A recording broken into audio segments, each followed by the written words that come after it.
room.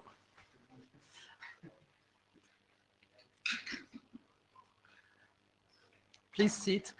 So this is the agenda page from Data Tracker, and it's getting better and better and better. So we'll be actually using it as the starting page for what we'll be presenting to you. So if you're looking for the presentation, the Etherpad, etc., we'll show you as we do it where the links are, so you can participate to what we are doing here. So all the material we'll be showing is on this button here. It's also available on the cool applications that you can download from your preferred store on the web. But this is really a cool place to get it. You've got all those two links here. We'll give you all the documents we'll be talking about today in PDF forms, all the workgroup documents and personal submissions. And last but not least, here on this button here, you will get the link to the Etherpad. Clicking it. So please participate to the Etherpad. This is where we are taking our minutes. This is also a very useful page if you did not get everything that was being said. If you want to reread later, please just open this window. If you think that the minutes were not taken properly, in particular for what you just said, please go ahead and modify the text live on the Etherpad. That's a very, very useful tool for all of us in this room. And with this, since we're a few minutes past the hour, I see that people are going on the left. I would strongly encourage you to try sitting on the right, not using my right. I'm always right. So please pick that one, because you'll see better. And then when you come to the mic, and if we ask to raise hands, we don't see people on the other side here. We've been suffering from this on previous meetings. Okay, and with this, let us start with the agenda bashing and all the nice things that we're used to doing. So this is the Lpwan working group, co-chairs Alexander and myself. And we've got a brand new Notwell at this IETF. So if you're not used to the Notwell, if you've not read the previous RFCs, which provide the policies for the IETF, this is a nice occasion to go ahead and read them because they are brand new and shining. Basically, what this will be telling you is that if you're aware of IPR on anything that's being discussed in this meeting, since this is part of the IETF activity, you are supposed to disclose this IPR, whether it's your IPR or somebody else's IPR. And if you don't want to disclose it during this meeting on the mic, then you can always talk to the chairs later or send us an email. This is an IETF meeting. Minutes will be taken, hopefully by many, many people using the fine Etherpad link that I just showed you. The meeting is propagated on Meetico. You can join the Meetico from this room or from anywhere else. And I'm giving again the pointer to the Etherpad. We'll be distributing the blue sheets in a few minutes. We are used to seeing people come late, and I don't see that today is an exception to the rule. So we just delay so we don't have multiple ways of blue sheets. Yes, it's just the next. So we are looking for minute takers. So do we have volunteers? I see Dominique, Valio. So that's kind of cool. Do we have somebody for Jabber, Meetico, Diego? So fine. Okay, so we are just doing great.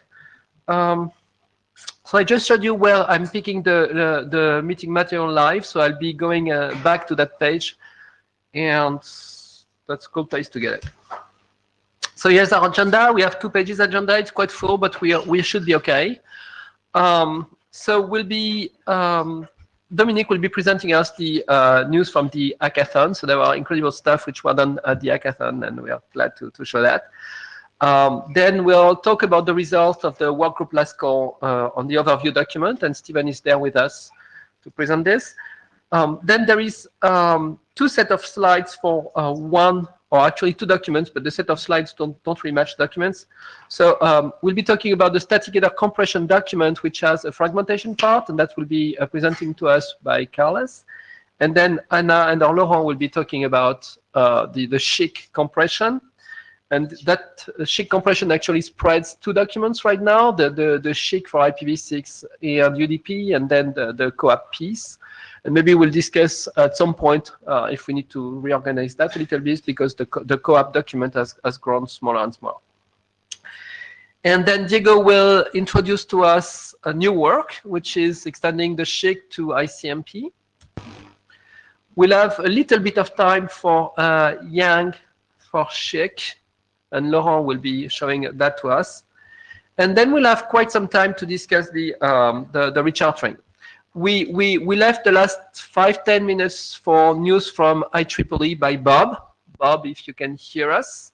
So I was at the IEEE last week as well. There are 2 interesting pieces, 2 pieces which are of direct interest for us. There is the Lpwan, which basically met every day last week, and there is the 154K effort, which is also an IEEE designed Lpwan technology. And so I hope Bob focuses on those, but he will give us news from the IEEE.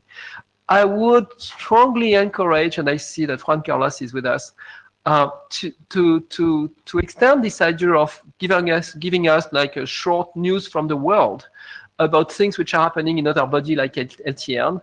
So if you could think in further meeting to come and present like 2, 3, 5 minutes on what has been happening in the last quarter in LTN, LoRaWAN, NB-IoT, any of those, a small slot would be very good, so that we get news from the world. So this time it's going to be IEEE. And with that, I'll fly to the airport because I'll be late. You want to start there? Yeah, sure.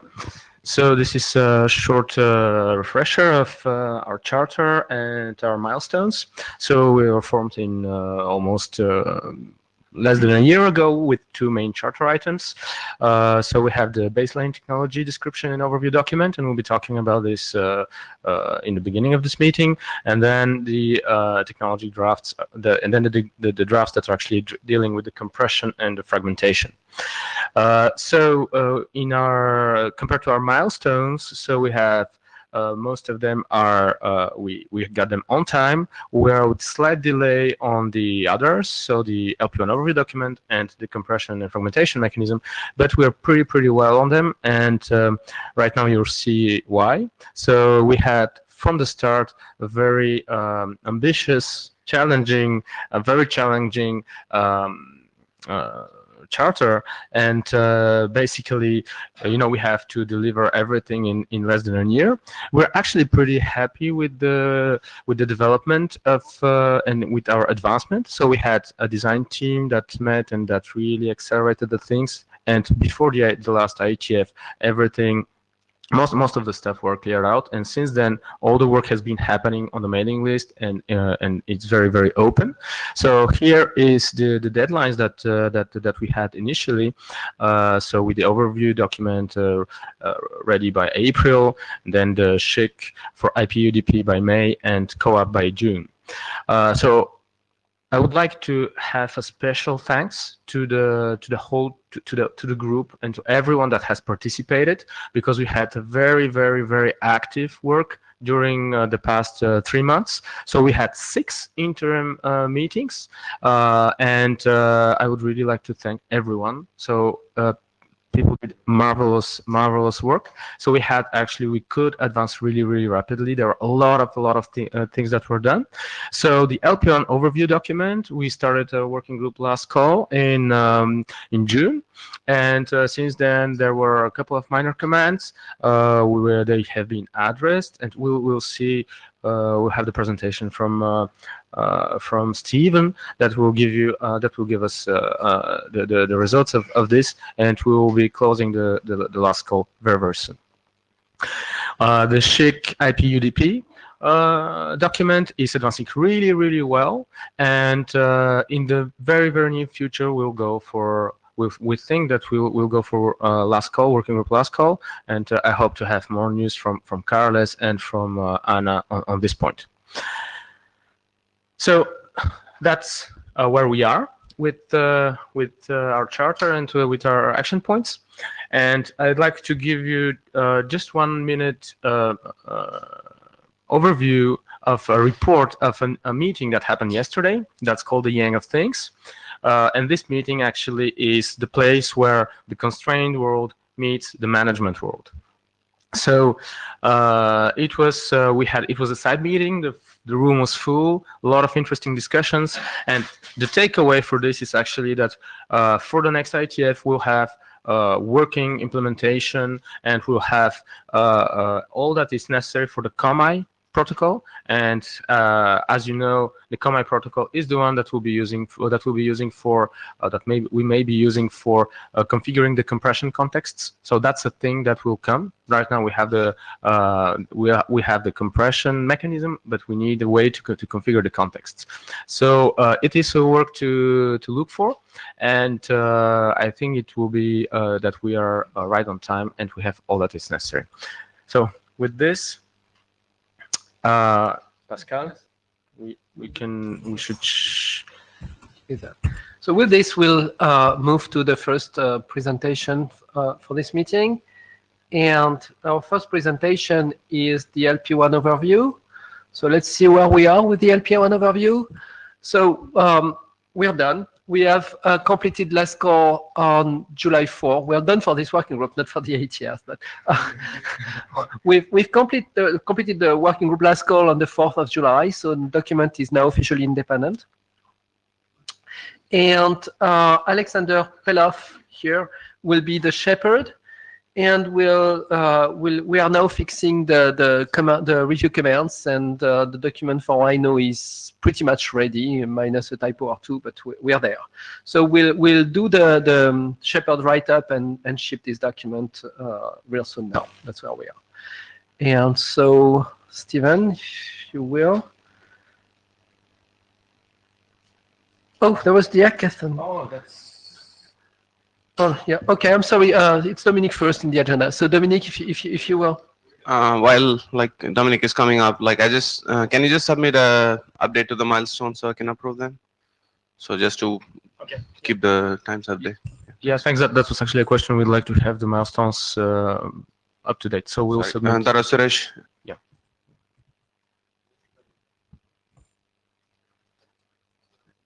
Microsec. Bring back the agenda for a second. I don't think we have the agenda. Okay. So first is the hackathon.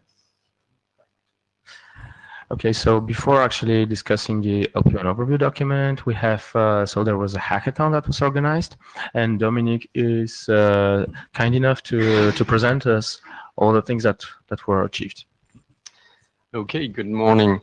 So at the hackathon just before this IETF week, we had an activity on Check, and it was actually two activities going on. One was an interop testing between various implementations, and the other one was actual hacking, improving what we already had. So the companies or entities represented are listed here. Okay, I can do it myself, apparently, yes. So before the hackathon, the teams that came had the following assets. IMT Atlantic, previously known as Telecom Bretagne in France, had an end device implementation of SHIC in Python and a network side implementation in JavaScript and rules set up for LoRa transmission. Aclio came with an end device and network implementation in Go on LoRaWAN and Sigfox. And myself from Orange, I came with a LoRa device, legacy device that knew nothing about IP, but was able to transmit frames on LoRa. The interop mostly happened on Saturday, and then had the IMT Atlantic and Aclio face each other with their opposite implementations and device versus network in both sites. And the results will be shown at the last slide. And so that was the interop part of it. And then the hacking part of that was IMT Atlantic adding the rules and testing on Sigfox network on their own end device and network implementation. And myself ripping some Python code from EMT Atlantic end device side, put it on the network side, and write a quick decompressor that would be able to invent CoAP UDP IPv6 messages based on legacy frames being transmitted by my LoRaWAN device. And so the lessons learned from this hackathon, so we have shown that we have multiple technologies interoperating. We discussed and clarified how we want to do padding, because when the header is compressed, it does not necessarily fall on a byte boundary. So there's padding that's involved on technologies that are byte oriented. And so you could have padding between the compressed header and the data, or padding after concatenating the compressed header and data.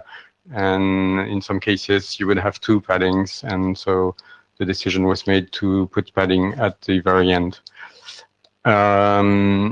Also, we agreed on a temporary representation for rules. Because the rules have to be agreed on between the two parties, and so right now we use a JSON representation that is not meant to become the standard, but at least for the interop we had to agree on something. So that was agreed. One issue that was discovered is how to manage the variable fields that happen to have 0 length. And CoAP, in a content, has an interpretation of 0 length as representing a 0 value. And Sheik wants to be able to apply 0 length fields to non-existent fields, so that we can reuse the same rule number for frames which have some fields present and some non-present. So here we had discussion on how to interpret that, and one has to agree on how this works on CoAP, especially because of this 0 length interpretation in CoAP for contents. And eventually, EMT Atlantic provides its implementation open source on GitHub, so this can be used as a reference point for anybody wanting to implement that. And I think I'm done. Oh, that's fantastic, Dominique. I have a question for the authors. So you raised a number of points. I think for each of these points, we should open a ticket, because we've got a workgroup document. So I can help opening the tickets if you send me an email with the prime statement of, and this should be individual threads on the mailing list. Then we resolve this thread, and I'm pretty sure that we are ready for last call. So let's open the tickets, if you don't mind. Send me an email, and let's start from there. The issue on Laurent Toutain, the issue on 0 length is just for CoAP. So for IPv6 UDP, there is no problem. Yes. So part of the discussions today will be if we merge the CoAP document or not, and depending on that. Well, unless the solution for CoAP makes it so that we have to change the IP UDP, right? So I would like to see this sorted. Any question in the room? Okay. So 2 implementations, 1 open source, that's a dream.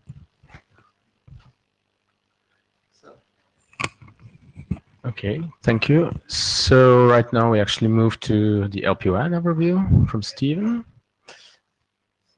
So let's bring up the agenda. So that's good timing. So I just posted 06. Oh. Okay. Like about 2 minutes ago. Okay, that's fantastic. So it happens that we have uploaded your slides, but they're not yet on the website, so I will have to take them from my desk. But don't worry, they are on the IETF site. You'll be able to see them very, very, very quickly. Yeah, so I got some updated XML, minor editorial changes basically from Charlie Perkins last at 2:30 a.m. and at 7 a.m. I read it at 6, confirmed I was happy with them at 6:30. So that's how we are. Sometimes I'm out of bed at 2:30, but not at 7. So. Yeah, so that's what I said. Okay, so there's not much to say here, but there we go. Next. Well, oh, you don't have the, okay, next. Oh, okay, I have it. Yeah. Okay, so so between 4 and 5, there was just basically minor text tweaks, mostly. Yeah, it was just minor editorials. But from 05 to 06, it had. I got the text from Charlie, which posted 06 there like a couple of minutes ago. Have a look at the diffs, I guess. There was also a bit of additional text about Sigfox that I added in with Juan Carlos today, or well, no, when we do. A couple of days ago, and there was a minor tweak about the LoRa text, but otherwise it should be fine. I think that we may still be waiting on some references from Charlie's mail in his new text. So I'd say we have a look at it for a couple of days. Maybe we'll add a new version with a couple of references, but basically that's it. So next slide. Oh yeah, I have it translated. Previous slide, sir. Am I kidding? So basically, yeah. So we now have a 06. So I give it a few days to sanity check it, and I guess when the Shepherd's doing the Shepherd write-up, that'll happen anyway. There's no other changes. I think just declare victory and shoot it off. So unless somebody has a thing to say, seems like that. Perfect, Steven. Thank you so much. I mean, everybody, and special thanks for Charlie for the extra effort to make our dates. And so yes, Alexis the Shepherd, he will be writing the Shepherd write-up very soon, and Suresh will be pushing this to the ASG. And with this, next step in our agenda is the fragmentation. So. Yeah.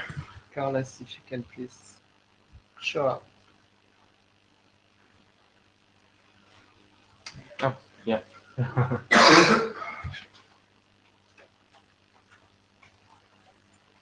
Oops. Okay, hello everyone. I'm going to present the fragmentation part of the CHIC document. So first of all, let's take a look at the status of the document. So since Chicago, the draft was updated several times. Revisions have been 03, 04, and 05. And specifically on the fragmentation part, we received 2 detailed reviews, one by Diego on version 03, and another one by Dominic on version 05. So thanks to both for the very helpful reviews. And also there's been a lot of discussion and input received on in working group interims, on the list, or also offline. So thanks to everyone who has made comments and helpful contributions. So on the current status, the last revision published is 05. Although there are a number of updates already prepared, which are ready on GitHub in the working version of the document. Those updates have been prompted by Dominique's review. And we could say that overall fragmentation is fairly stable. So let's have a quick summary of the main updates actually since Chicago. The version presented there was 02. So first of all, we have that packet mode has been removed from the document. We found that there were a few things that were not well supported, a few issues there, and actually there were some solutions proposed. So we can still continue working in packet mode, however, that should happen on a different document. So as a result, in this current document, what we have is 3 fragment delivery reliability options. The first is no-ACK, second is window mode ACK on error, and the third one is window mode ACK always. Then we have also added the possibility to support multiple window sizes. So imagine that, for example, a node needs to transmit a very large IPv6 datagram, which requires a large number of fragments to be carried. Then one option is to use a large window size in order to minimize as much as possible the acknowledgement overhead. However, maybe the same node may need to sometimes send a smaller packet that maybe just requires a few, say 2 or 3 fragments to be carried. So in that case, it may be good to have to use in that case a smaller window size, because then that leads to using a smaller bitmap. So this kind of optimization is now possible by means of having a special rule ID for each specific window size that's being used. Then we have also added the concept of a highest CFN in the window that can be lower than 2 to the n minus 2. This is equivalent to having a maximum window size which can be lower than 2 to the n minus 1. Recall that n is the size of the CFN expressed in bits, as you can see in the fragmentation header, which is shown on the slide. And this is useful, especially in scenarios where there may be constraints on the available space for the bitmap. So the idea here is to be able to tailor, to exploit the bitmap space as much as possible and tailor the window size to that available bitmap space. So for example, imagine there are only 24 bits for the bitmap, then we can use a window size of 24 fragments. That would mean highest CFN would be 23, n would be set to 5, and sender and receiver would be aware of this, so there would not be issues. So this is optimized compared with the previous approaches of the document, where, if you remember, we didn't have this flexibility. So the best option in terms of low overhead in the past would have been to set n to 4, have a maximum window size of 15. So there would be one acknowledgement every 15 fragments. So now we have this additional flexibility, and we can have one acknowledgement every 24 fragments. Okay, then we have also added 2 fragmentation header fields. One is the W bit. This is a 1-bit field which carries the same value for all fragments that correspond to the same window. This is necessary to avoid ambiguity at the receiver side, because losses can happen. So there might be situations where the receiver might not know clearly whether a fragment corresponds to the current window or maybe the previous one. And also, for the same reasons, the W bit has to also be included in the acknowledgement. Same reasons, but in the other direction.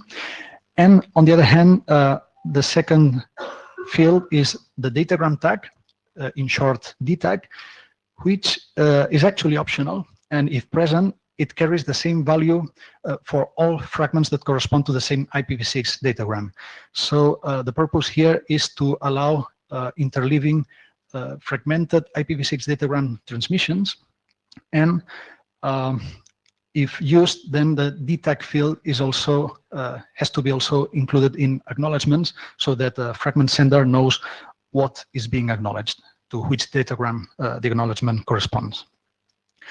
We have also added timers. So in window mode Aconera, we have the timer called, the Aconera timer, which is started, it runs on the receiver side. It started when the receiver gets the first fragment of an IPv6 datagram, and then it is reset every time that the new fragment is received on the receiver. And if the timer expires, then it means that at least the last fragment of the window has been lost. So recall that in Aconero we have NAC-oriented behavior. So then the receiver would send an acknowledgement to report what has been received and not received, and the timer would be reset and restarted, and the receiver would wait for fragment retries. So in ACK-always, in window mode ACK-always, we have the ACK-always timer, where the fragment sender, after transmitting the last fragment of a window, will start this timer. And upon expiration of the timer, if the acknowledgement from the receiver hasn't been received by the fragment sender, then the sender will send again the last fragment that had been sent, and will restart again the timer. So we also have some parameters that control which is the maximum number of retransmission rounds that there will be. So in Aconero, there's one parameter which determines the maximum number of acknowledgements per window that a fragment receiver is going to send. This is the first parameter, as you can see. Then in ACK-always, there are 2 parameters. The first one is max ACK requests. The idea here is this is the maximum number of times that a request for a specific acknowledgement will be sent by a fragment sender. And there is max frag retries, which determines the maximum number of retransmissions for fragments that are reported to be lost in an acknowledgement.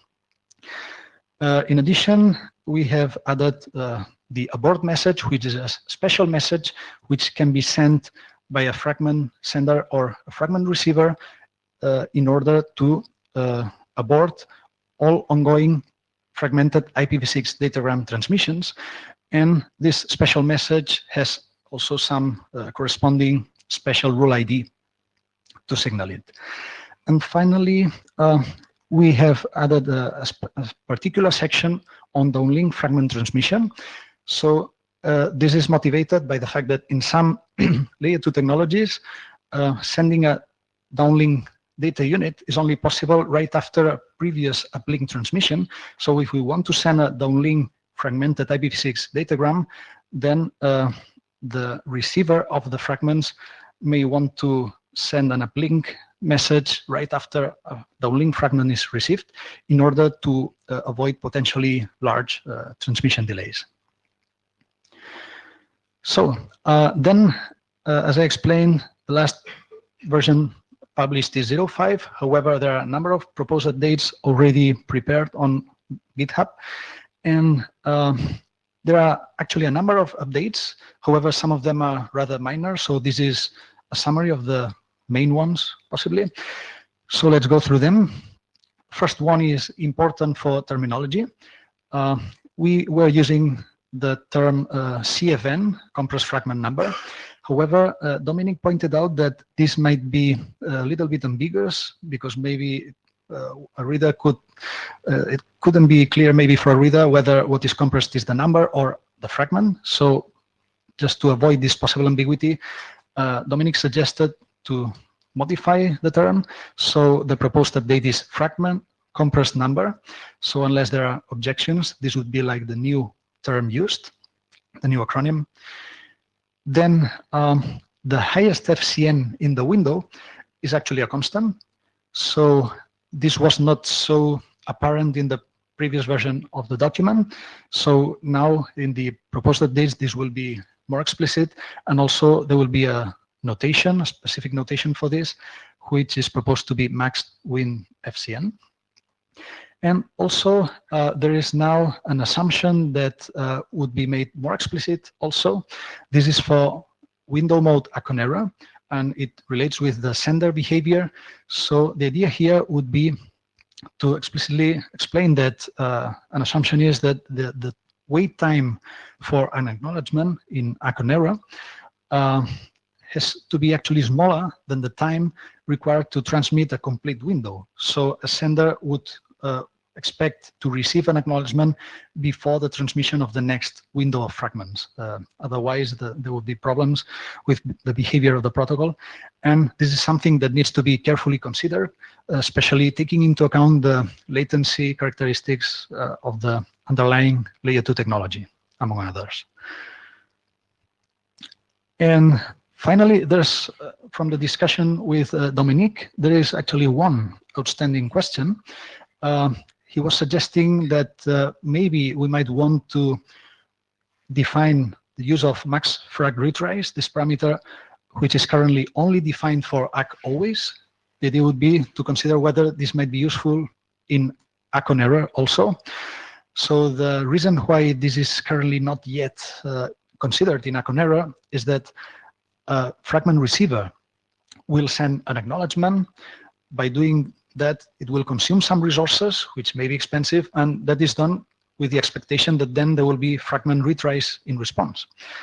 However, Dominic pointed out that maybe this could also be used as an attack. So, for example, it might be possible to send this kind of ACK to some device and make it believe that it has to resend some fragments, and this might be a way to maybe deplete the battery of the attacked device. So then there might be different options on how to proceed with this. So there are these three questions, A, B, and C here. So first is, okay, should we then define use of max frag retries also in Aconera? Then, okay, if we define it for Aconera, should we explicitly say that maybe we should allow up to an infinite number of retries and maybe defer to future Shikobafu documents what has to be done here? Or is this something that should rather be handled at an implementation level and not really be explicitly specified here. So what do you think? Pascal Thubert, individual contributor here. I would certainly want to see this discussion on the mailing list. I would like to see tickets from now on for things like that, because we are near completion and we need to track those things. And again, as an individual contributor, I don't think it hurts to have the variable and recommend it to be one. I certainly want to see this discussion in the security section. So saying, oh, there is an attack vector here is how it's mitigated, we recommend value 1 for that reason, etc. Okay, thank you.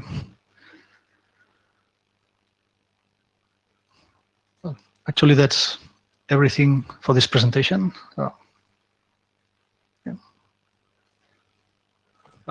Charaton, fantastic work.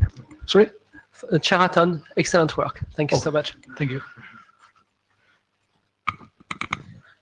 Yes. So just maybe a question for to the group. So who has read and reviewed some part of the fragmentation section of this document in any version? So quite a few people there. And so the 06 version will be coming out soon, or you already published it? No.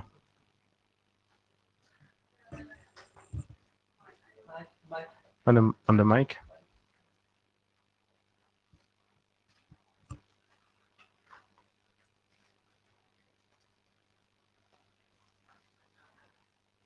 Okay, this is Anna Minaburo. Then for version 6, we are waiting to finish the modification in chic part of Dominique. Mm-hmm. And then we are done for the document. Mm-hmm. So I don't know. So that's it. And okay, so has any maybe this is the final question, has anyone started actually implementing the full chic document? So we know that there are the compression part that have been already shown for the moment, and now with this updated version of the fragmentation, who has already started actually implementing this? So there are two implementations there, Diego and Tivilo.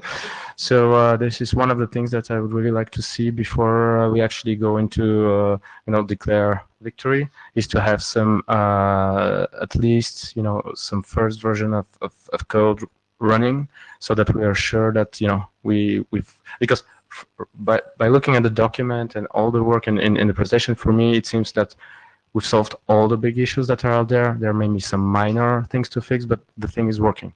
And I just want to see that there is like, okay, code-wise, it's also good.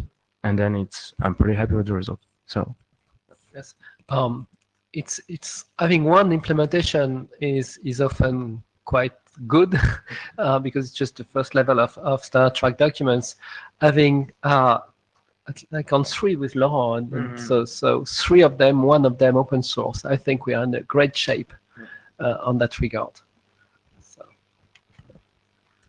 and with this, I will ask Laurent or Hannah, I don't know how you distributed the roles.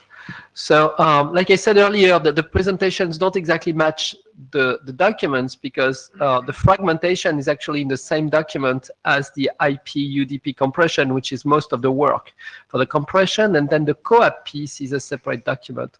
But this slideware kind of covers the compression, whether it's IP or COAP. Whether the documents as their structure makes sense, or if you want to ship that differently, is still an open question. But the presentation at least don't match exactly the documents. So be prepared to see something from COAP, compression, as well as UDP.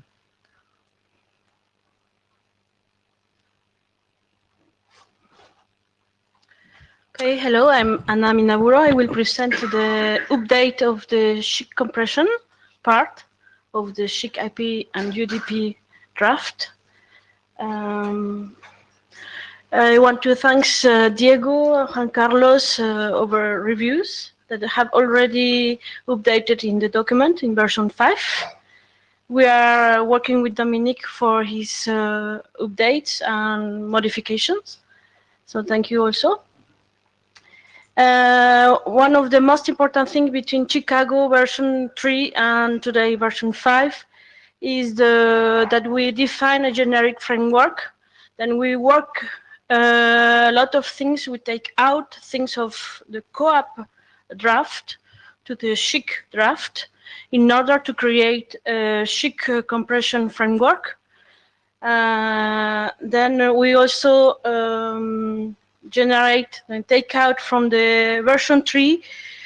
We were explaining how to compress IP UDP headers in the middle of the framework. Then we take it out and we create a new section. We also enhance a little bit the description of the processing of how to make the compression. This is in the general stuff, how we order the work. In more technical things, we add in the match mapping compression decompression action. Normally it was defined as a list. Then as soon as we see in the implementation, we also accept to be an array. We have a very big discussion of padding, as Dominique mentioned. Before hackathon, we didn't know if we put it padding between the header compress and the data, or we put padding at the end of all the packet. So as Dominique said, the discussion result is that padding will be at the end and after data. We add a security section for the SHIC compression. And then more explicit things that have been changed. We have to add or copy the architecture part of the overview draft in order to make the reference, not to the informational document. So we add, it's a copy paste of the architecture that had been already defined in the overview draft. As you can see, some modification is instead of naming the host or things like things, we put it as device. We don't make an acronym. We only reduce the name device as def, because the device could be many things.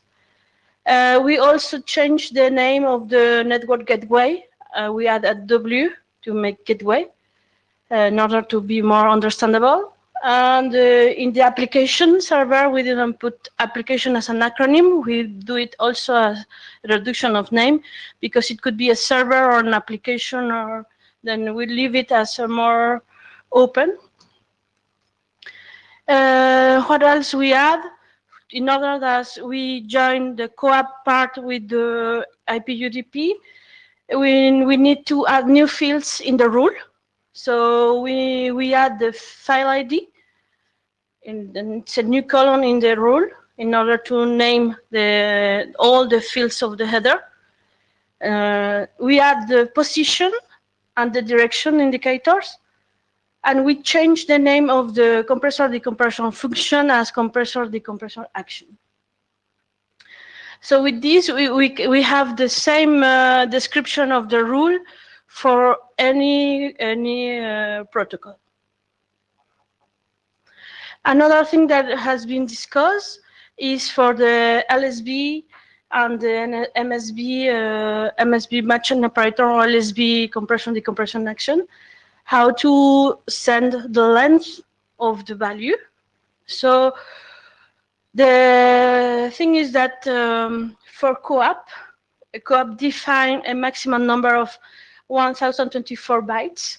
So we need to have very large numbers, but we give importance to the very little number. That's why we put 4 bits for the little numbers 0 to 14. And we have to define large number, but we don't think we are going to use them in SHIC or in Lpwan. So the question, as Dominique put it, it was, what about the value 0? Value 0, normally you don't send it. But because for example, in co-op, in URI path on URI query, it doesn't exist. 0 is that it doesn't exist. But when you have an accept or a content, 0 is value 0. Then you have a 0. So in order to go forward with the sheet compressor draft, we think that this must be specified in the co-op draft. At least that's a question. Do you agree with this, or do you want that this specification will be done in the sheet compression?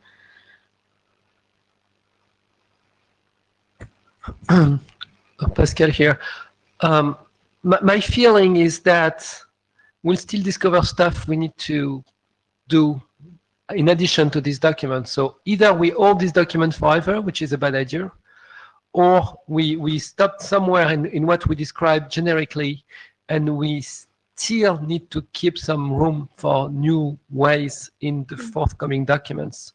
Meaning that, in my view, it's in order to ship this document, and it's clean, right? So why not ship it? We need to be open that the forthcoming document will define additional stuff, including this. So I'm perfectly happy to see it pushed to co-op, personally. Okay. Because Morvan, there are about 1 million ways of doing a variable length field.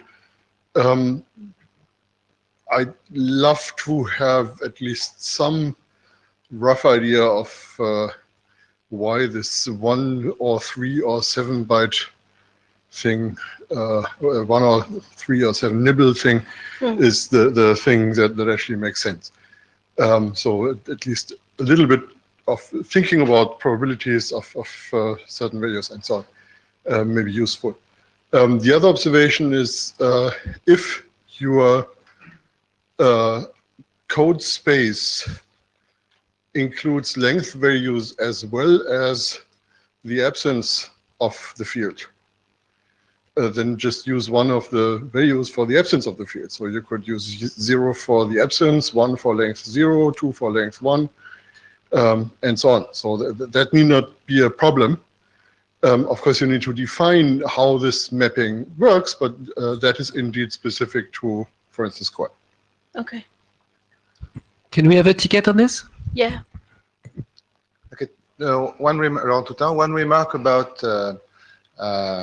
the length is that, in fact, when we put a 0 length for array path, is because we can have a rule that contains, for example, 3 descriptions of the array path, but you receive a packet with only 2 array paths. So in that case, we can have a kind of negative compression. It means that we send 4 bits equal to 0 to say that the first array path doesn't exist. So it's to really to have more flexibility on rule selections. So it's not sending something that doesn't exist, but it's say in the rule we have 3 places and only 2 are used. So that's why we will send this 0 length. And the other remark is about documents. So the first document describes a way to send the thing on the radio, and then we have to interpret this thing. So in co-op, we have to specify that if you receive something in 0 length when it's accept or content, it means it's value 0. And if you receive it for URI path or URI query, it means that it doesn't exist. But since the semantics are different, isn't it a different rule or something? I mean, should not the action say this value means present, not present, and for a different action, it means what you read in there is the actual value, like a 0. So I'm really troubled that you have a confusion of semantics when you have a action that can tell you what the semantics are. No, we don't have, because it's different from. It's different behavior from the nature of the option. Yes, that's what the action is. Yes, but so if why you is there look more still a carefully confusion? at the option, we have no ambiguity. If we just say option, then they may have a big ambiguity. But if we say URI path or content, there is no ambiguity. So this other question. So here, what you're talking about is some very advanced compression in co-op and stuff like this. So it's like something very we think could, or you think could be nice to have. So we don't know if this is going to be used. Probably, yeah. So what I suggest is that we don't block the document on this, like trying to solve some problem that might, or some minor issue that we might need to solve, and we just say, go, we'll solve it in co-op. Okay. So. here in this document, we define some rules, some way to send the information.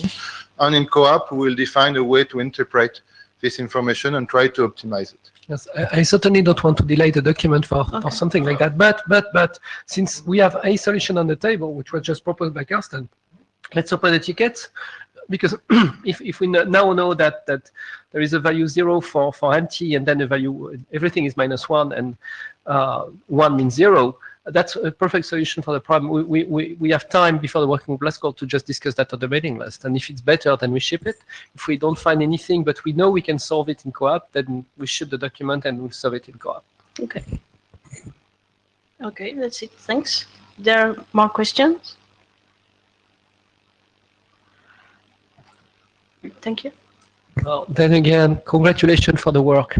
I've never seen such a tight schedule as we had this time, and having multiple implementation working in less than a year, and interworking. That's just huge.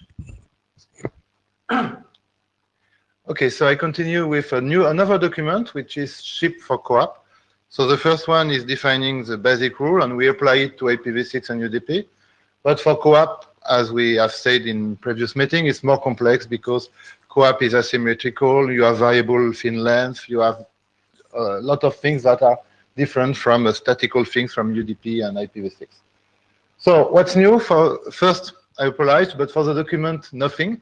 So in fact, the draft expire, and we have to issue a new value, but now a new version. But now we have things to do, especially with variable fin length, so it will be done soon. So why we have done nothing is because we move all the tools we need for co-op into the previous document, which give a very good way to do a lot of very flexible compression. So for example, for co-op, we put the matching list. So it's a way to reduce fields like code or type. You have, for example, for code, you have a lot of value, but maybe you will use in implementation, you will use only 3 or 4. So this way you can reduce the size of code or type by just sending an index. And this way you can reduce what you are sending. We have also the asymmetry. So we have the direction that we put in the main document. It can be useful in IPv6 for the up limit. But here is very useful also because, for example, in one way you will send a post, and the other way you will receive error message or an acknowledgement. And this way, if we separate both of them, we can have a better compression of the information. So we can also compress co-op message by reducing the size of some fixed length size, like message ID or token, and we can use MSB and LSB action to do that. So now we have something that works quite well. We begin to understand more and more how we can do very optimal compression of co-op. So yesterday, for example, we can compress co-op in 2 bytes. So that was something very, very good. So the things we have to do now is to describe very well these very powerful things that can lead to a negative compression. It means that something that doesn't exist leads to 4 bits sent on the wire, but can be more flexibility in rule selection. So we have to describe this in details to see how, to understand how it works. So what we have to do next? So maybe we will have to discuss with core people about how we can adapt co-op to LP1 environment. Because, for example, we can have sensor that will send information every day or every hours. And since now we are putting IP, a server cannot make the distinction between a sensor that sends every day and another one that sends every minute. So we will have problem with timeout. And especially in the server, we keep a list of the message ID not to process twice the same value. But if this list is maintained as it's saying in the standard 5 minutes, and we are sending every hour, so if we do a retransmission, then of course it will be lost, and we will process again the message. So we have to tell the server this sensor has a periodicity of 1 hour, this sensor has a periodicity of 1 day, etc. And if we want a generic server, maybe a good way to do that is to have an option that gives the time square of what we are sending. And this will have an impact also in the compression, because if we know all these things, we can dimension the message ID field and have something that will be optimal on the radio. So that's some, for example, things we will have to do to adapt co-op for Lpwan. Okay, so that's fantastic. And since we have experience and basically message terms, would it make sense to put examples or also recommendations in annex to help? Because first thing is people will read this document and they wonder, you always find that, right? How much can you compress with this thing? And I have every 6LoWPAN document paper I've read says, oh, 6LoWPAN compresses 2, and they give some numbers and they don't know where they find those numbers actually. It would be great that if you have some examples that you feel are kind of really representative, like temperature and pressure in this room, if you could show the exchange, the compression, the rules that you use for that particular case. It's important because you may actually find that several way of writing your rules may work. There is not a single way of writing them, but there might be recommendations about how to write them well. And there might be examples of work done well. Okay, in this document we have already example, but we can put more example. And we also study, when we develop it, the way Komai is using co-op. And so we can also give some example about Komag, but we will have also to study other platforms that use co-op and see how we can compress it. Actually, on this point, I would be. I think that one of the things we should actually make sure is that the whole system is working, right? And this last point, for example, with the timers, this is something that seems pretty important to me, because otherwise, it's we can have systems where it just doesn't work because of the time scale difference.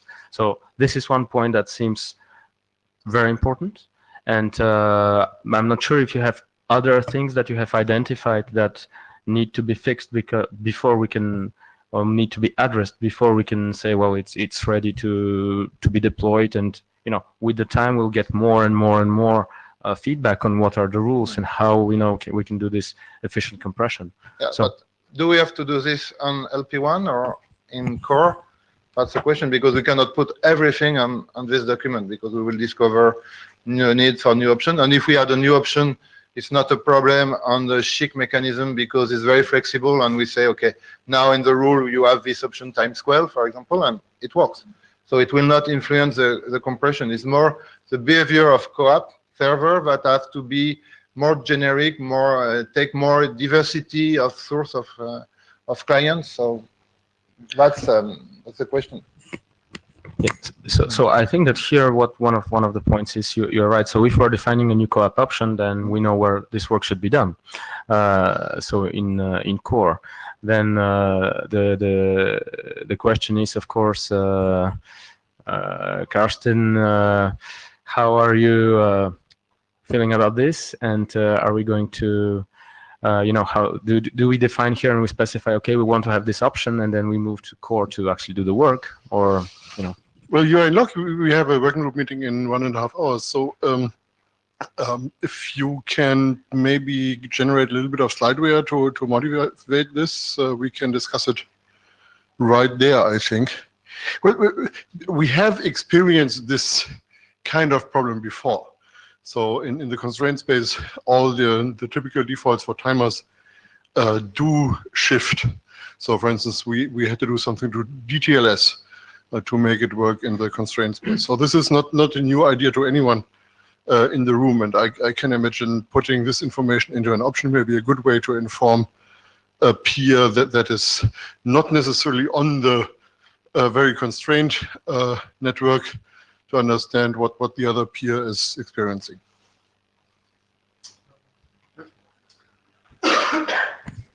Any question for Laurent? And thank you, Laurent. Thank you, Karsten. I mean, we really appreciate this interaction with core.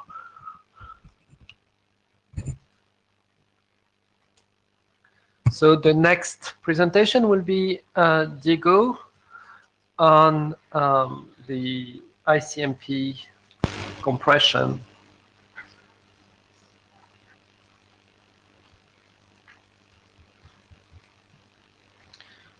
Well, good morning, everybody. I'm Diego Duhovne, and we have developed this draft with Tomas Lagos.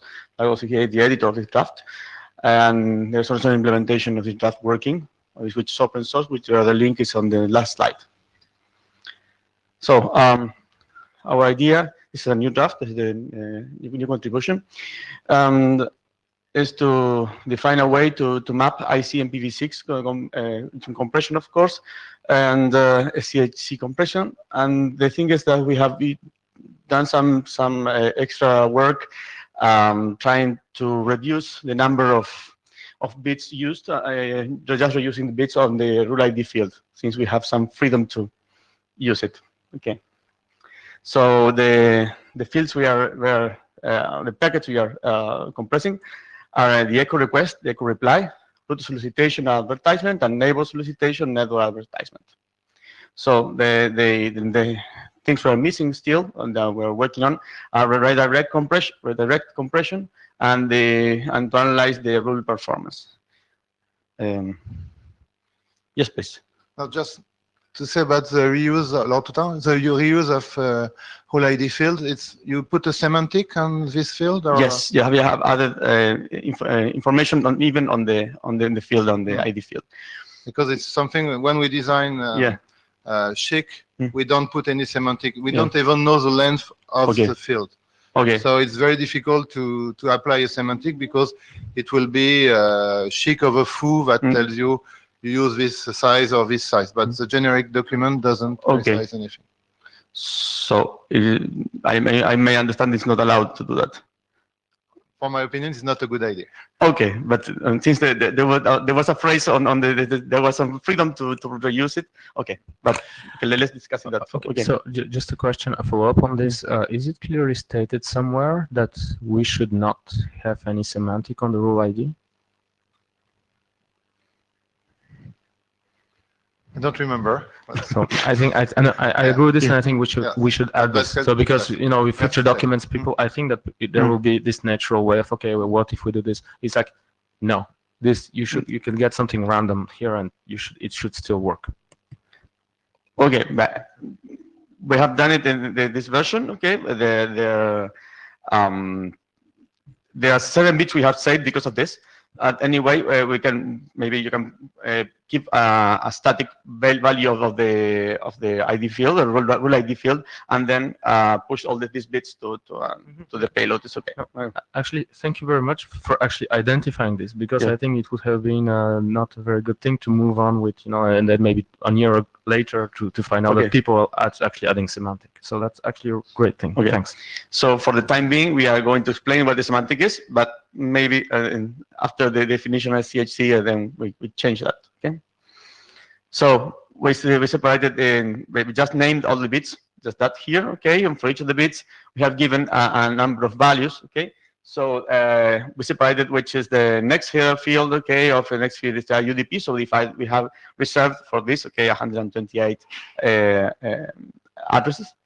And then we need to define if the address is linked local or if it's global, okay, which you are using within the CMP field. And we have reserved 1 bit for the future use. Then the mapping continues with the type of message we are using there. Okay, so we have mapped the ones we have already done. Okay, and the redirect is not implemented yet, but it has already a code. Then if you have another bit that sends if a single packet is sent, okay, or after the packet we have some extra information. We can think about some link options and so on.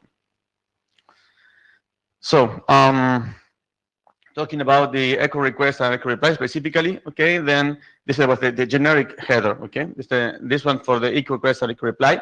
Then we have only sending 32 bits. Therefore, the identifier for sequence, the checksum can be recalculated, okay, and the type and code we can be shared between the node and the gateway. So, well, this over the last one is cannot be seen. Okay, is optionally the link layer option, which this is the only part we are sending, for the road to solicitation type packet there, and there are every other part of the packet is not sent, so we are just using 48 bits, which is just economic in terms of bits. Okay. For the term of road advertisement, the other packet, okay, we just again sending only the link layer option, which is the indispensable. The thing is fundamental to send here. Then on the neighbor solicitation, it becomes a little bit more complex because we need, like this indispensable again to send it the link local, okay, and the global. Either if you're using one or the other, because we are trying to understand who's around, and if there's the same prefix all around the nodes, okay, there will be a link local, okay, just a small value, but if they're not, okay, we have signed a full IP value, then it will be a global one. And then the option link layer is again 48 bits. For enable advertisement, sorry, the last packet, okay, then we have also use only the target address, which is 64 and 128. That's the only either one or the other, okay? And we have ignored the option length or link layer there because we are just advertising ourselves that we exist within the network. And that's it. So the thing is, the mapping is just mostly straightforward. Yes, Pascal. Pascal Thubert here. So you've selected a number of messages, and basically you've used all the possible bits. So it means like the format is stuck to the messages you've chosen. And rule of thumb, I would have thought that the first message I would have encoded would not have been one of those three. I would have encoded ICMP error probably to be able to report any form of error. Okay. And since I mean, just me, right? Okay. And so I'm just concerned that maybe the next step should be probably that the mailing list discusses about which exactly ICMP messages we feel should be protected by this mechanism, and I think error could be one. Okay. Okay. You want the ticket for it? No, there's no ticket because there's not. Okay. Okay. So last thing, the valuable implementation is published over there in GitHub. If you have any questions, again, you can write to Tomas or to me, okay, or both, if you want. Thank you. So actually, this is thank you very much for this work, and this is a very good question because it is not in our charter today, and at some point we'll need to ask ourselves, is this a work that we are going to be interested in doing? So I know we'll be talking a little bit about this, but as well as while we are speaking about this, I would like to ask if you consider it to be a work which is interesting for us. And maybe Suresh, if you... Yeah, so Suresh Krishnan, so if the current items are all done, we can have a re-chattering discussion, but I know you have some open points right now, but don't talk about adoption right now, but just, until we decide, what are the kind of things you want to work on, hold it down to then, so you have something on for today, so we can talk about it at that point. Okay, so kind of to have a better view of what are the things that are required and see how it fits in there. Okay. Yeah, sure. Later, I will present the discussion we have in the mailing list. So this point was very, very interesting for everybody. So, okay. I would have just asked if people read the document and if there is an interest. No, of course, we are way too early for this, right? Okay, and I guess Laurent will need you back on the microphone. Again.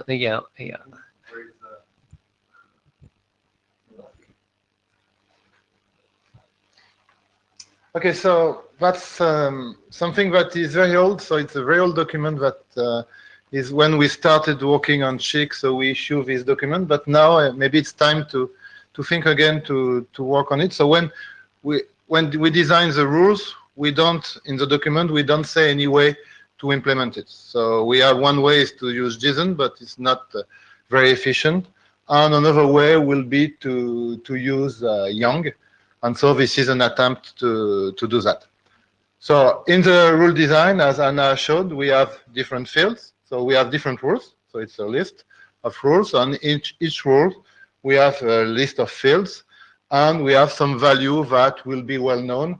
For example, if I find that, it's here. For example, for the field, we can define some well-known value. Currently, in our implementation is text, but it can be also an identifier, a generic identifier that says this field is an IPv6 version field.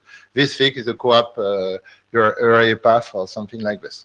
So we have this. So for the position, it's a number. Direction is 3 possible value, bidirectional, upstream, downstream. Target value can be anything. It can be a number, a string, an array. So we have everything we will find in a packet. Matching operator, currently we have defined 5 of them. But of course, we can add other one, but these one are the one we think are the best now, right now to do the compression.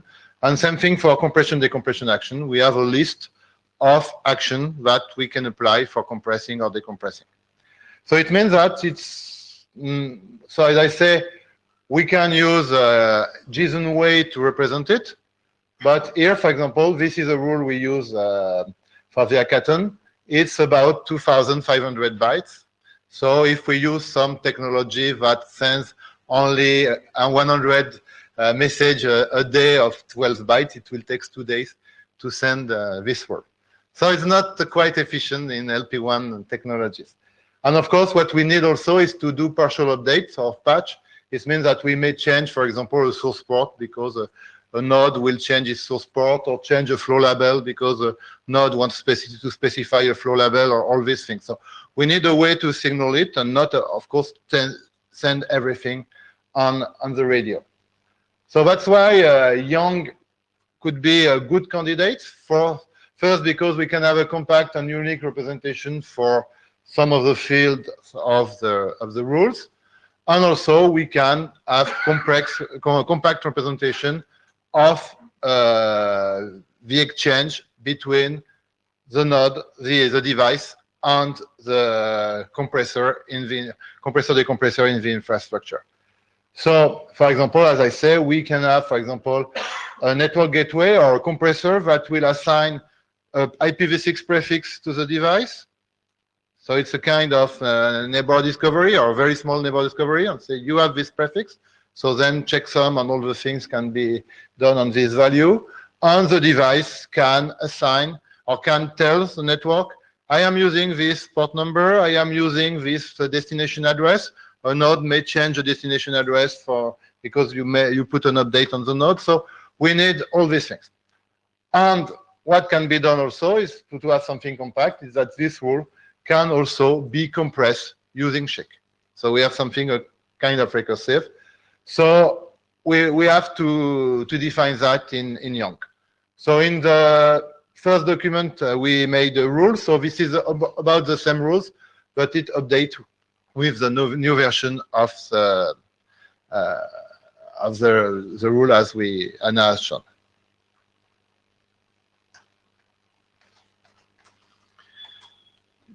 Before you go into the detail, Mr. Please state your name. I'm Carsten. Hi. The JSON you showed at the start is kind of the truck. I mean, it's big and it doesn't fit through Italian streets, and so on. And the Yang Sieber is maybe the car or the Mercedes Smart. But maybe what we actually need here is more like Vespa. So I'm sure this can be made to work with Yang. I'm not sure that we don't have needs for keeping this stuff compact that go beyond what we would do with a standard Yang solution. I'm not sure. I need to find out in more detail. But I think that doing something just using CoAP and CBOR payloads, maybe even the new CBOR pact mechanism that we talked about in the CBOR working group, and maybe the CBOR patch document that Peter and I have to finish at some point in time, that might be even more compact. So if compactness is a really important requirement here, I would probably go into that direction. If general cultural compatibility with other management actions is our overriding concern, then we should go with the Yang Komi kind of solution. For two things. Yang, for me, is a formalism that leads at the end to an implementation using CBOR and both cases would use CBOR, but so the implementation by itself will not be that complex. What we have with Yang is a formalism that helps us to design this.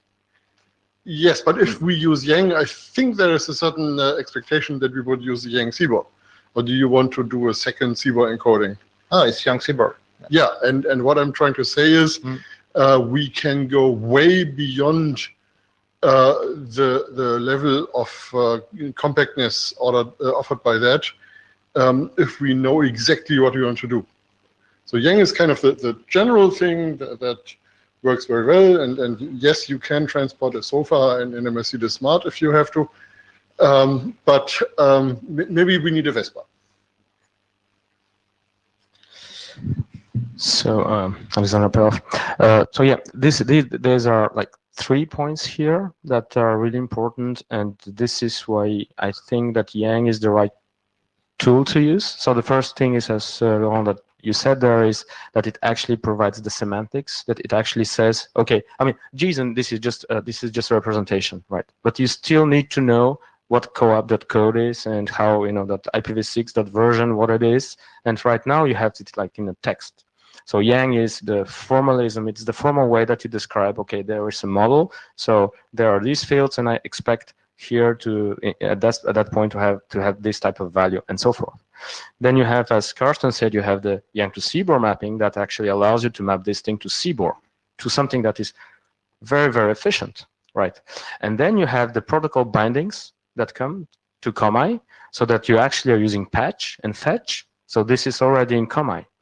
So I think that we should also look into the way these things will be implemented, deployed, and we don't want, I mean, this is like chair hat off, like this is really a personal opinion, that we want to have running code, and we want to have interoperability, and we want to have something very efficient, but in the same time, we don't want to spend too much time designing some new protocol or some new thing that is made for this. Yeah. And another argument is that if we have different protocol, it means that we put a value somewhere to say this is this protocol or this protocol, so it takes place. We have to send something on the air. The more we have something generic, the more we can compress all the information on the radio. If I can react from just a higher standpoint, we want to get into a position where the quick and dirty is actually harder to do than the right way. And that boils down to having to enabling the reuse of all what the community has built, including, yes, Yang and all the tools which rely on Yang. Same thing for all the tools which rely on IP to enable you to go from A to B, security, etc. Even if it looks like, oh, it's so much complexity, actually, at the end of the day, for the developer, because all those tools are there, doing the right thing is a lot less expensive to develop and test if we use all those common IT tools. And that's really why we are doing all this, right? So this view of what Laurent is proposing here goes in that exact same direction of enabling the clean way in an easy fashion for anybody so that they don't do the dark and dirty way.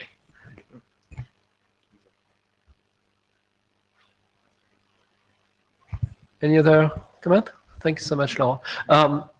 What kind of relationship did you get with the young doctors? Have you started working with them? I have not been killed by a young doctor right now, so. Wow. I don't show it. So of course we have to do a lot of work in young representation, and it's a concept that it's quite new for me. So we do an example. So I think there is one at the end. but we have to take advice and discuss more about. So and yacht is a good place for this. Fantastic. I'm confused that the value is still anything. Probably there is a tree of representations that the value is what it's supposed to be. But so no, okay, fantastic. Let us continue this work, please. And yes, there are a lot of helpful people at the IETF, at every IETF, which you could contact and work with. And with this, let's go to rechartering, and we have got some slides from Hannah about the discussions we've had so far, and then we'll have an open discussion. And we have about half an hour for the whole thing. Okay, I will present the discussion we have a little bit in the mailing list for these new items to be working the working group. So the first one was the ICMP compression. Thanks to Diego to make the first version of draft. This item has a lot of input in the mailing list. There were more than 10 people that said that they agreed to work in this ICMP compression. Then we have also the SHIC over specific Lpwan technologies. I think it's very important. There were no input about these items. If there are volunteers to work on this, the idea is to see in the different technologies how we can define the different variables of the SHIC compression in order to work the best in the Lp1 technologies. Then we have another item is the security for the LP1s with the SHIC implementation or compression. Then there were no input there, neither. And the other idea was the rules ID management. The idea is, well, the rule ID is an abstract number, but do you want, or is there any input about reserving some rules ID in order to identify that this belongs to fragmentation, this belongs to format values, this belongs to ICMP, this is more co-op, or we'll leave it as a general value, and this will be specified in the compression of the specific protocol in order to identify that this rule is for this protocol, or it's better to define some numbers for some protocols. That was one of the questions. Yeah. So, Chair Hadaf, just a short question here about the rule ID management. Could it be also specified in the SHIC over full document? So, for example, this technology specifies, okay, well, for us, rule ID number 1 is fragmented packet, or rule ID 2 is ICMP, blah, blah, blah. So, yes. Is this also a possibility there? It's also a possibility.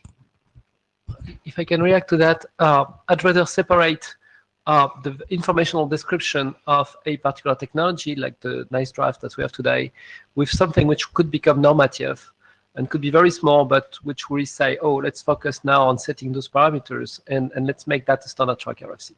So I would like to keep those two separate. Okay. And the last point was the young data modeling for SHIC, as Lauren presented once. Okay. So if you have more inputs or comments, or if you want to be volunteer to make one of these documents,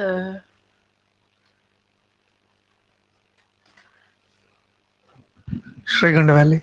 So there were a few proposals in the past, right, like radio resource management and gateway to the network server, standardizing the interfaces. So I did at least once or twice, in the previous IETFs, I presented those proposals, right?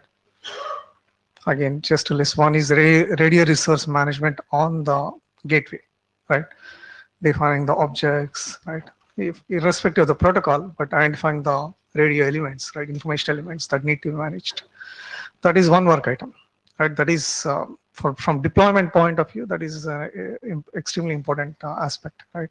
Let's say if I'm deploying LoRa, right, or some other access network, I should be able to get the ready resources, understand them, at least manage them. That's one point. Second point is, if you look at it, currently there's no standardized interface between the gateway and the network server.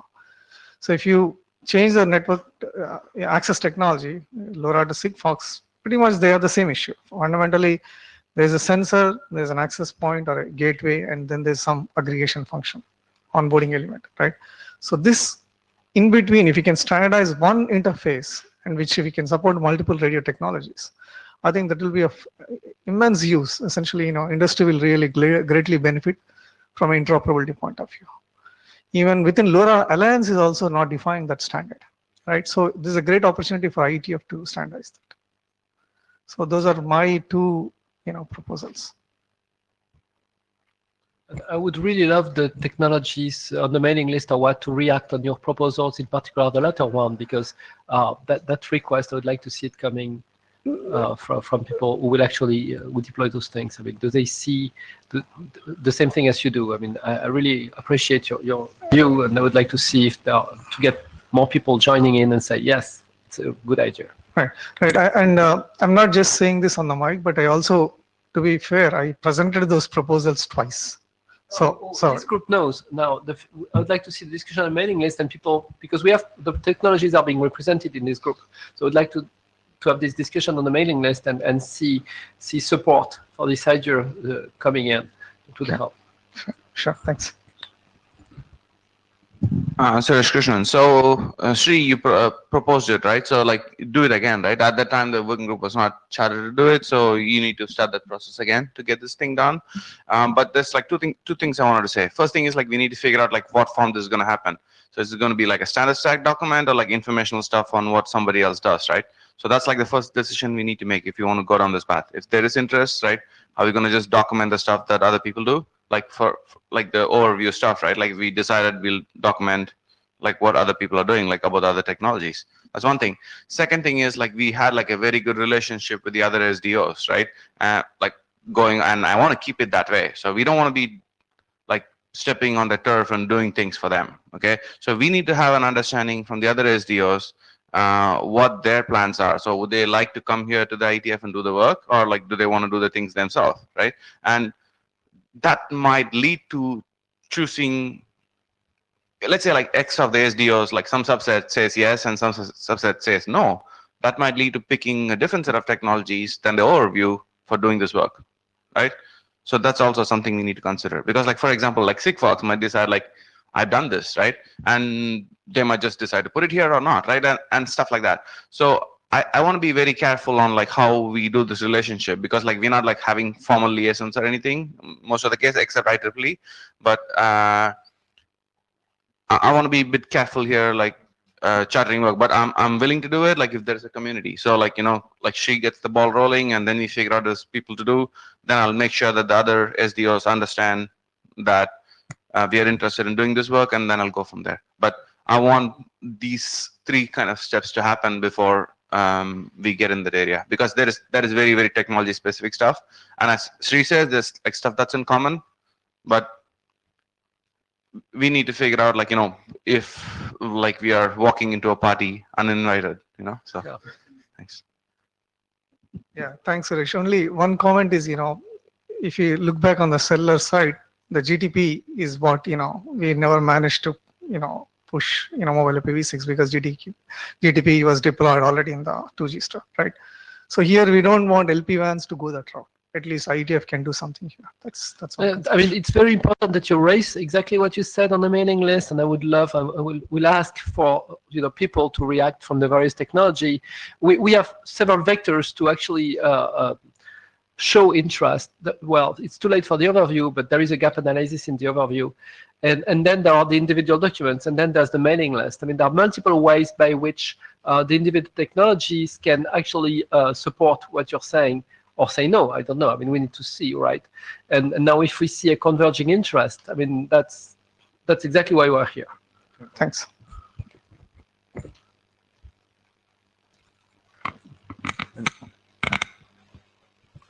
So Thanks. Please. So yeah, we're on. We have more time for chartering. We had that private discussion about the need for an architecture document. We've seen already that the drawing, which basically gives names, because Sri was on the mic 2 seconds ago when he was talking about gateway and network servers, and actually we are trying to spread the words that to be generic and not point at a particular technology. We kind of have a generic name like the radio gateway and the network gateway to name those things, and it's kind of obvious for everybody what in the technology blah this becomes, and that's the overview actually helps you do that. But at some point we talked about the need for an architecture document which would lay out how we see things, and just wonder if people in this room think it's useful. Raise your hand if you think we need an architecture document. So I mean, let's take this in a different way. No. I mean, let's say this in a different way. Today we have. So I would not address this like in the sense of okay, we have gateways, radio gateways, and so forth. I mean, that has been done. We have already some things out there. It's mostly in the fact that we are bringing like we have the compressor decompressor now. And we have the compression, and this thing is like it lives somewhere out there, and it must be surrounded in. I mean, we must construct something around it so that it is actually viable. Part of this, part of the things that we need to do is, for example, how we define the compression, how we express the compression context. So during the hackathon, there was this JSON format that was, like people around the table defined it, so they were able to interoperate. Right, but right now we need to go to we need to define an extensible mechanism to actually doing this. So Yang is one way to do it. There may be others. There may be the use of COMI and so forth and so forth. But there is maybe this need to actually define how all these things, and there'll be new things coming, how they will orchestrate, how they will work together. Because like we're building this, and maybe, I mean, I think that in order for systems to interoperate, we'll need at some point to have a document that describes, okay, a new device comes, sends this type of message, comes to the other, then, the compressor gets the context from this and there and there and there. So all the things that we've been doing for the moment, like hard-coded, to move this to a system that's actually working. Well, much better expressed but that's exactly what. Thank you. If you could say what I'm going to say next, that would be useful. So, so, I mean, because we had all these discussions before that, and I know that's what we were talking about. So I just didn't want to do it. So, and it's like the whole system, how the whole system works. And I will ask the question. Maybe Juan Carlos, do you want to say something before I ask the question? If there is interest of doing this work? Okay, so you need to say, okay, go ahead, Juan Carlos. Yeah, Juan Carlos Zúñiga, yes, I'd like to ask a question. So thanks, yes, I think that's a much better explanation. I wasn't sure if we were talking about network architecture, functional architecture, what type. Big picture. But I was after a big picture, so we can position, if we are talking about chartering here. So there needs to be a map and say, oh, we want to cover this piece in the map. And so having we started that when we did the BOF work. We provide a very initial vision of what the big picture was. And we said, oh, we could be working here, we could be working here, we could be working here. I don't know how to position the compression state in the place where the compression or decompression will happen, because this thing must be agnostic to start with. It doesn't know which device will be placed in the network. So there's a number of functions that we know will probably care for. And if we have this map, then we could navigate it and say, let's charter this, let's charter this. And that's what I was after. So then my question is, first of all, I do see value in this document, because indeed it's always hard to explain to people, our development the groups and so on, exactly how things work. So a document like that would be very useful. But right now we are still talking about Yang, COMI, ICMP, and rules, so fragmentation. So how do you foresee the timeline of this document compared to the work or where we are? So is this something that will come after we have already agreed on this Yang fragmentation and rule definition, or is it a moving target, or is it a live document that we will freeze at the end once we are happy with what we've done? Or Okay, so personally, I think that we should have like it should go in somehow together, so that we have this we discuss and we say, okay, well, there is this first super important piece that we have now, that is the shake compression mechanism, and now we need to make it a living thing. So in order for it to live, we need this, and this, and then we need a document that actually says, okay, these two work, or these things together, they work this way, right? So I would go with a pragmatic approach where we have like the description of how the things work, and maybe put some references to, okay, this thing could live as a function in this network element or this network element, but I would mostly focus on the protocol part of it, how they all interact. So develop them in parallel. So not publishing the document before we finish those discussions. Yes. So we had the similar question in 6-ish. So if we can take inspiration from that, we wrote an architecture from almost day one, which gave a big picture of where we thought we were going the day we built everything.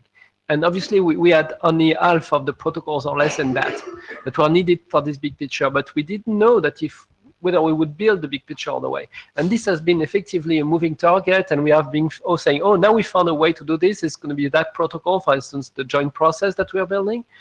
And some things will maybe never happen. But that gave us the map, the high level from some distance view of what we covered globally, and where we could be working and how those things interact with one another, etc. So people can figure out, oh, you're doing this building block, but that's where it will go in the world. Okay.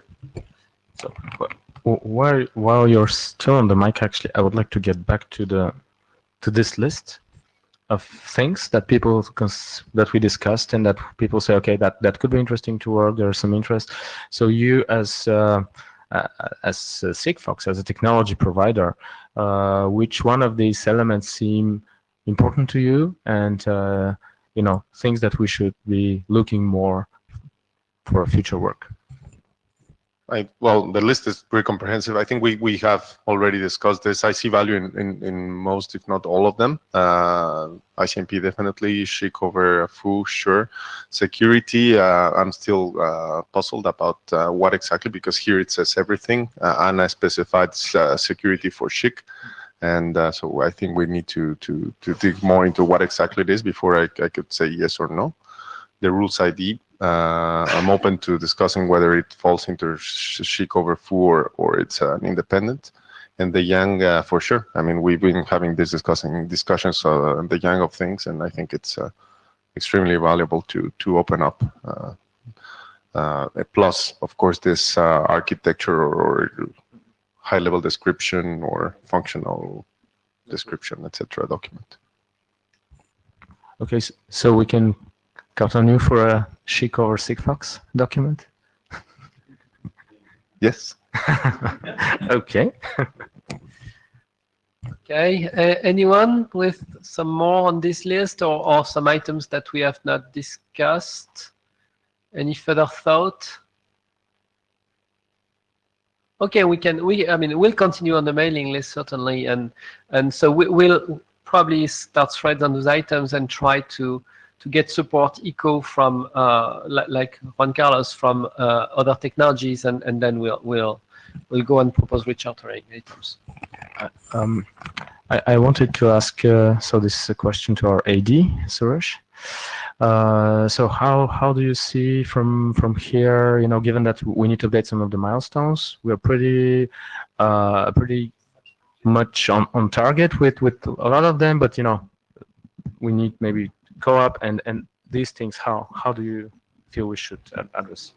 So I think, Suresh Krishnan, so I think we should work on the list, like trying to get this narrowed down before Singapore. So, and if everything is done before Singapore, we can actually do like the rechartering discussions completely on list and be rechartered for Singapore. But I'm not sure, like looking at the SHIC stuff, that we'll be done before Singapore, like shipping it out. Okay, so I'm glad to be surprised on that. But the way I see it is like be ready, like get the SHIC stuff done and ship it off. If there's any open issues, close them off in Singapore, spend most of the time for the rechattering discussion, and get like, let's say like Sri's comments, Juan Carlos comments, like, like iterate on them on the list. Like, don't spend meeting time like for doing that. And if there's anything open, because I'm sure there's something gonna come up that's gonna be, we're probably gonna hear from like the LoRa people, right? Like other IEEE folks, and I think there'll be work needed on the rechattering in the Singapore meeting. But I would like to get most of the work done before, like, at least have a potential new charter, like what do you want to put it in, and like be ready for what comes up in the meeting. Okay, and so like I know Pascal, you can probably talk to the IEEE people to just socialize it like at that time. I don't know if like Bob is hiding behind this thing. Okay, I see his watch now. Yes. So that's something we can like get started off on, and probably like Juan Carlos for the same thing, and maybe Alper or Jeff for the LoRa. Exactly. I really wish to see those technologies showing up on the mailing list so we can have a better understanding of what they care.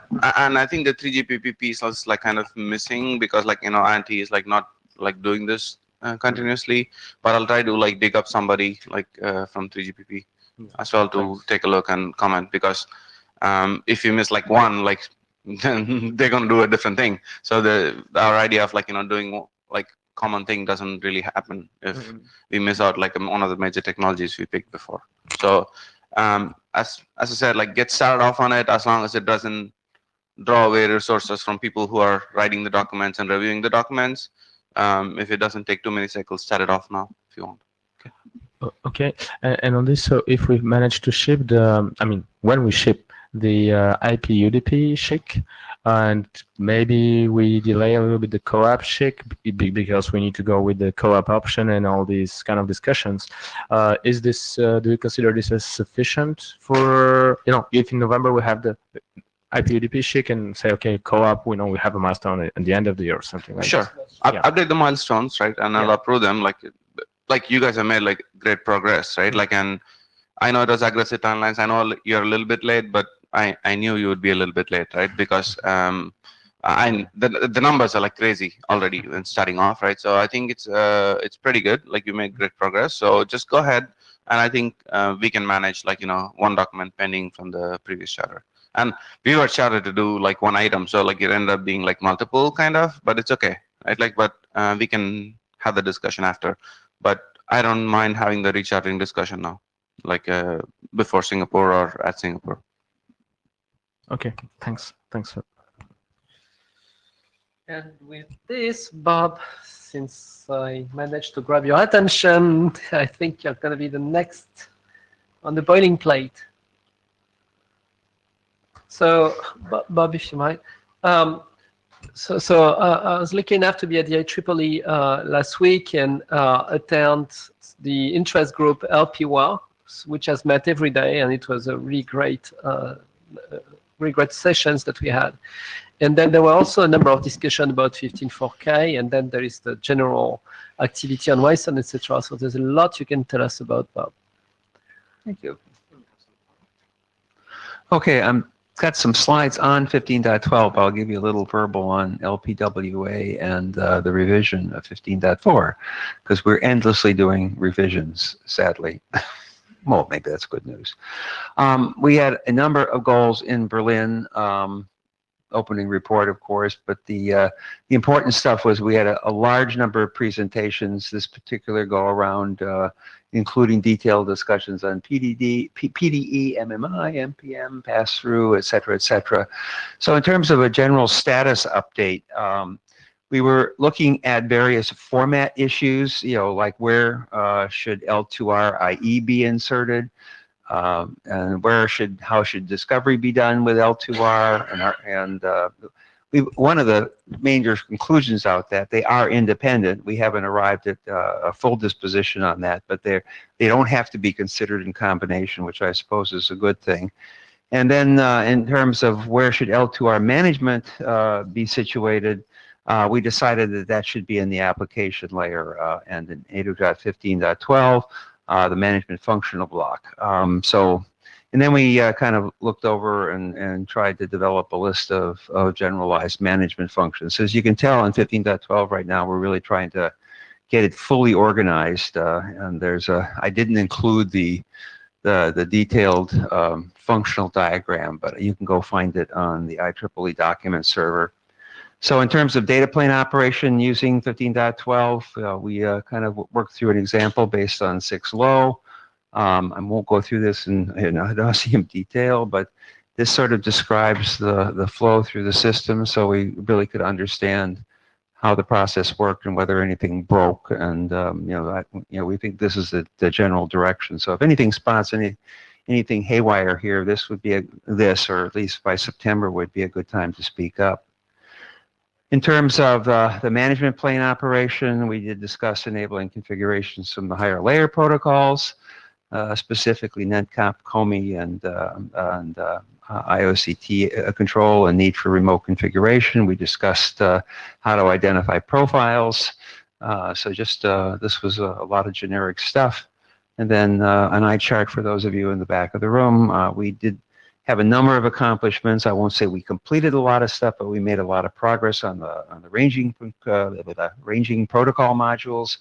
The whole L2R piece, the management protocol, as I indicated, protocol discrimination entity, the multiplex max interface, and then discussions on general architectures for 8.15.12.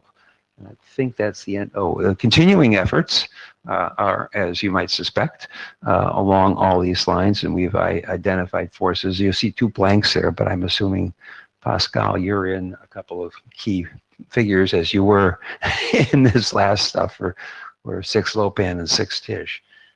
That has not been an issue, so it's just, I don't know why Pat didn't put something in those blocks. And we're going to do a number of things in terms of looking at the functional block overview, just making sure that we understand everything about each of those blocks and how do they work, what functions are they including, all the stuff we've been doing on all those other elements. Like I say, if you look at the diagram, there's a rather huge number of functional blocks.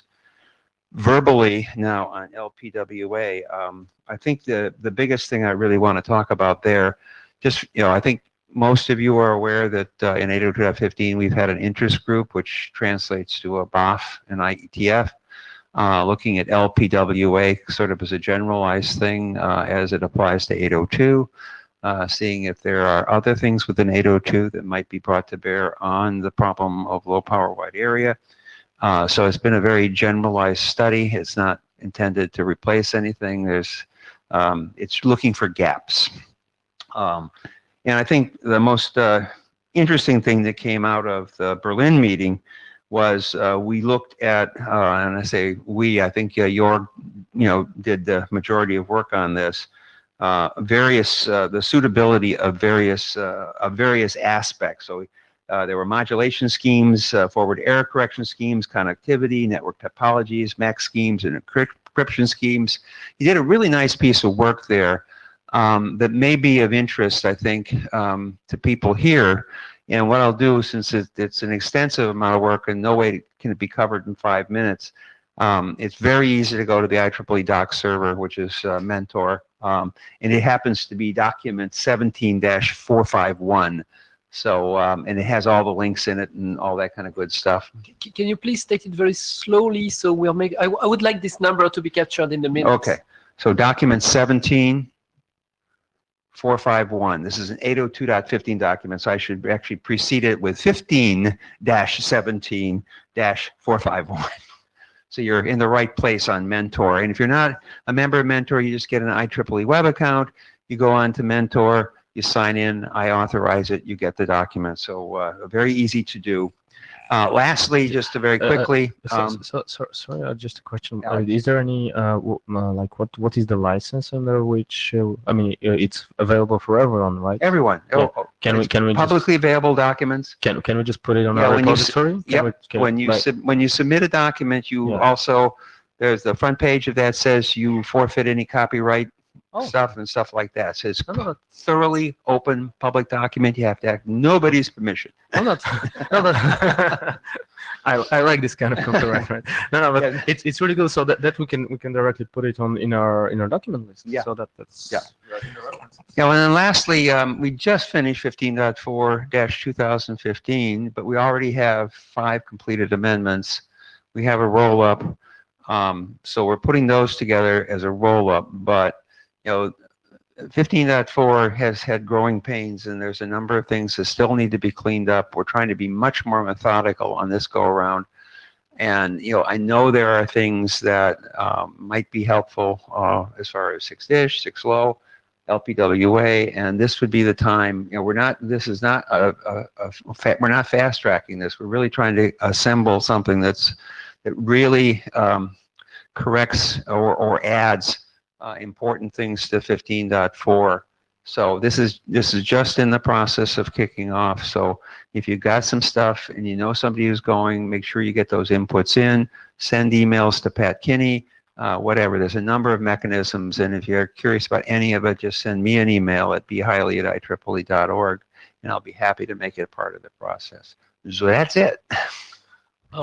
Clarifying question, Bob, if you don't mind. Sure. So far, 1512 has considered 6-LPWAN because that was the only thing available. And now for the most extreme cases, this group is proposing SHIC. And I was wondering if it would help the developer and in which fashion to have also SHIC somewhere in this picture of 1512. Does it make sense, or is it really an alien world?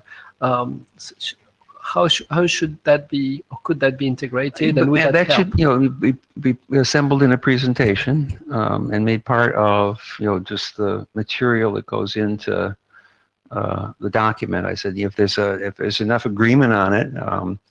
This is not it doesn't take a lot of effort, but if there's enough agreement on it, then that'll move forward and could be included in the draft and stuff like that. I can see the application user now, using 1512 and really 1512 selecting how it's going to compress based on where it's going, and I see a lot of power in that. Because sometimes the constraint is not really on the device. We can have this code in there. The constraint is on the medium, so Right. you have to choose the tool well. But the application should not have to care too much as long as it has an idea of the bandwidth that it can use, right? Yeah. So. Yeah, and it's also, by the way, why we separated 12 and 4. Just in terms of structure, it lets us really add things in 4 that are consistent with what's already in the marketplace, and we don't break stuff, and then 12 becomes a way of really adding to it a lot of things that were deliberately left out of the Mac to keep it lightweight. Okay, so then a follow-up question on what you're saying, and thank you very much. That's really a great piece of information. Do you think that it could be possible to write up a draft that is something like for contribution here? Yeah, for contribution here absolutely, to have something like SHIC over 802.12, and then that could be because this is basically the way it's saying, okay guys, if you want to use it, this is the profile. Yeah, that would be very good. Yeah. We'll take that as an action. Okay, that sounds really good. Okay. And I just wanted to say hi to Charlie. Thanks. Hi, Charlie. Charlie, fantastic. Thank you so much. Thanks. Thanks, Bob. I won't have the boot. Thanks, Bob. And with this, we can call for any other business. We are straight on time, perfectly on target. We need to because we are very constrained. Okay, so any other business? Anything you want to raise before we close the meeting? Then you just saved 5 minutes of your life. Thank you so much for being here. Use it wisely. Yeah.